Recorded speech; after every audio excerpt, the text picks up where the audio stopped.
Wait and see una ang pipila ka mga Dabawenyo sa ikatulong State of the Nation Address konsona ni President Ferdinand Bongbong Marcos Jr. kagahapon sa hapon Hulyo 22. Sumala sa mga taga Davao, kinahanglan nga barugan ug tumanon sa administrasyon ni Marcos Jr. ang mga saad niya sa mga Pilipino hilabi na nitong 2022 presidential elections sama sa barato nga presyo sa bugas. Usa sa mga nadismaya sa sona ni Marcos ang taga Jerome Agdao nga si Wilma Albarico. Matud niya dapat hatagag prioridad sa iyang administrasyon ang mas mga huyang sektor sa katilingban.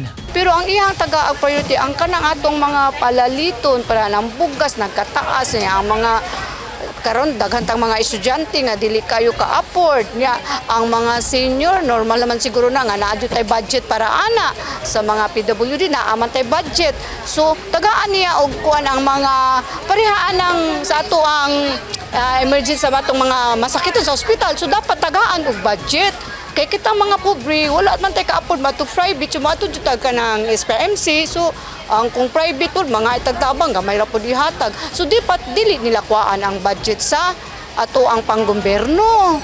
O mao na iyang i-focus kung sa mga pulis po, tagaan po niya, dili po niya hilaptan ang kung unsa nasa priority sa mga pulis, sa mga sundalo, kay mao man nagbantay sa ato ang sa atong seguridad diri sa ato ang tibok nasod. So kung agriculture, naanam jud na siya, always man ang agriculture. So nganong iyaman nang i-focus tagaan tayo. Asa naman tong tag 20 nga bugas, wala man. Mipadayag sab ang estudyante nga si Charles David Palado nga taga Dacoville, Turil sa sona ni Marcos kagahapon. Sumala niya daghan og mga saad ang administrasyon ni Marcos nga hangtod karon nagpabiling gyapong saad. Ang kwadyo nako sir gina expect yun ako for the administration is aside sa kanang magampanan bitaw nila ang ilahang mga promises kay daghan jud kay silang mga plataformas and naggipakuan especially itong mga bigas and etc.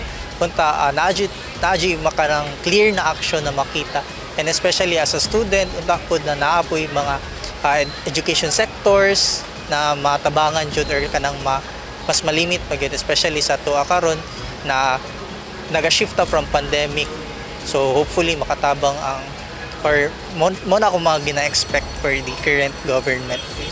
Naglaom si Davao City 1st District Councilor Teco Campo nga matutukan gyud sa administrasyon ni Marcos hilabi na ang pagsaka sa presyo sa mga palaliton nga nagunang problema sa mga Pilipino. Unta sa atong presidente is mapangalagaan niya ang Pilipinas in terms of sa atong economy, labi na kanang atong mga palaliton karon no.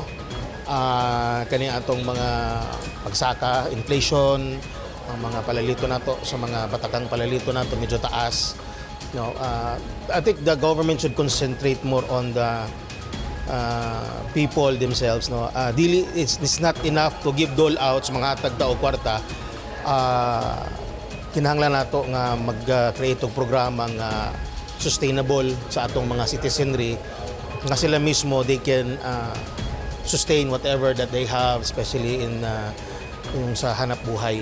Dugang sa konsehal nga unta makabot sa katawhan ng ilang gilauman gikan sa administrasyong Marcos. I hope no, with all those nakabulo naman tayo mga issues and all no, we hope that he can live to the expectation of the people. Hindi sa maghatag og false hope sa atong mga katawhan because the people will remember maningil kung sa atong wala niya nahimo. So dapat gyud nga kung nasay promise, iya gyud ang buhaton. Luyo sa managlahing reaksyon ug komento sa publiko sa gilatag nga mga kalampusan ug plano atol sa sona ni Marcos, naglaom gihapon ang tanan nga matuman niya ang iya mga gisaad una matapos ang iyang termino.